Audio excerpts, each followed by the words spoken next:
Hey friends, welcome back to the channel. I'm Adam-Wilber and this is Volpine Creations. If you like what we're doing, if you're taking something away and you want to help support us, just head over to volpinecreations.com. We got a lot of new magic coming out in 2022. If you want to support us, that's where you can do it. Also, I would love to hear your questions. What do you want to know about magic and performing or entertaining in general? Leave some questions in the comments below, and we do try and answer every question that we possibly can. So if there's something that we haven't answered and you want to know, pop it in the comments below. Thanks so much. And today's question is from Sean Gray. What do you do in a loud environment? So he says, I have a question not necessarily about being a robot, but how do we, in close-up, keep performing if there's loud music at the gig? What kind of magic should we do in this situation? And how can we instruct an audience in that environment? Great question.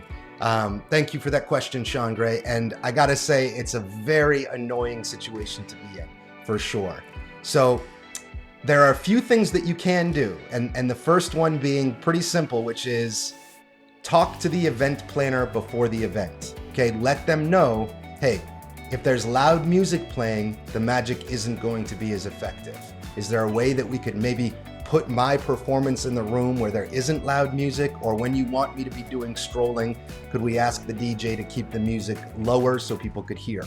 So that's always my first approach, is to talk to the event planner, find out what their specific goals are, and then see, it's really our job to let the event planner know the best way to use us and utilize us.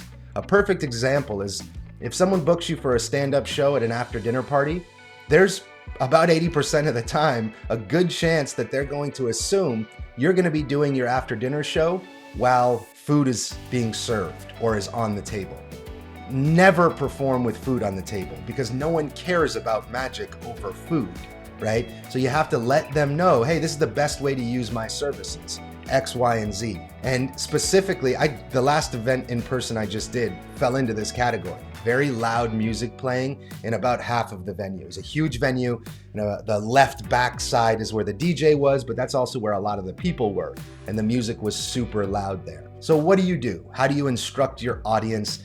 I don't really instruct the audience because that's almost, they can do and choose as they see fit, right? So instructing the audience isn't something I do, but I do talk very loudly. And then I also focus on magic that doesn't necessarily need a lot of interaction, okay? Dlights are a great piece of magic. Even though there are a million of them on the planet and people have seen them, you can still grab somebody's attention really quickly by just plucking some Dlights out of them and doing some cool choreography with the Dlights, putting them in the pocket. Hey, do I have your attention now? A fire wallet, pyro wallet, things that will grab their attention visually, because your opener at this point, if you don't have words on your side for your opener, you need something super visual and attention grabbing. So light is obviously a good one. Fire is a good one if the venue allows fire. And then I talk really loud, right? So unfortunately at those style events, you're really not gonna go tell the DJ to turn the music down, right? Some events, they want loud music and they want a magician at the same time. So you're sort of in that tough situation of toughing it out. You can, if people are really into it, try and say, oh, here, come over here so we can hear better. But that really only works if it's a group that's really into seeing this magic. I don't really enjoy asking people to move from one place to another, but there have been situations where they were so into the magic that that's exactly what I did. People would say, I can't hear you. I'd say, oh, you know what? Here, let's go over here where we could hear better. And maybe we go out into the hallway or to the other side of the venue. The magic itself, you can do things with coins that are just more visual, right? Here's 3, here's 2. So loud environments suck to perform in. There's not a real great answer to it, except do what you can to tell the event planner that that is an obstacle.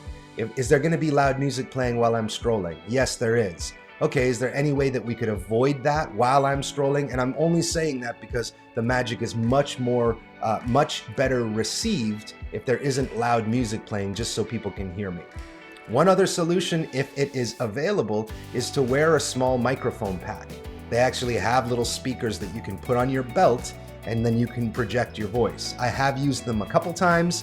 I don't love them. They feel a little weird, but I have done it with some success at fairs and festivals where I knew there would be lots of loud music playing and I wasn't allowed a full PA system, but I had a little speaker about this big that straps onto the front of your belt.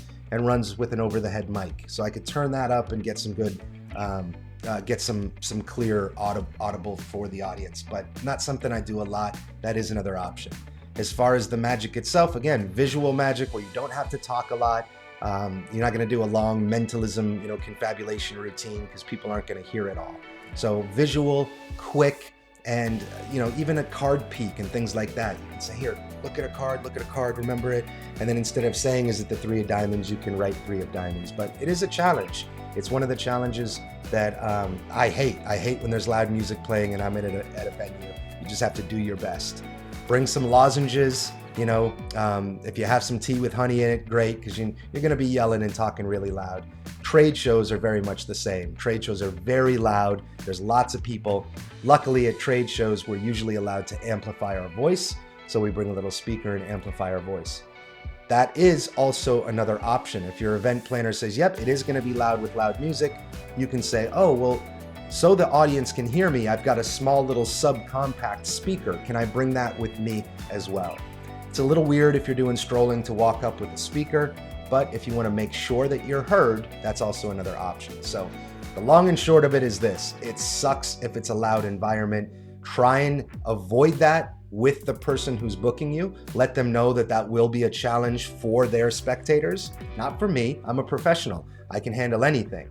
I'm just letting you know your spectators and the attendees won't get to appreciate the magic as much if they can't hear me.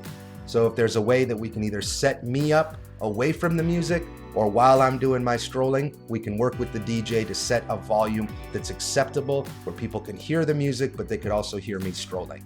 That's the best advice I can give you. Nip it in the bud before it becomes a problem. If they're set in stone and nope, the DJ is going to be there and they're going to be loud, you got to work around it. Always try and make it as easy to work with you as possible, right? So obviously don't go, okay, well, it's just not going to be a good show then. Thank them, do the best you can. So I hope that helped answer the question, Sean. Thank you for asking it. And as always, if you guys have any questions, guys or girls have any questions, drop them in the comments below. It really helps us to know what you all want to learn. What can we help you with, and what questions may you have? Nothing is off the table, so whatever it may be, drop it in the comments. And as always, thanks so much for your time. We really love doing these videos, and we hope that you're taking some value away from them. Until next time, my friends, onward.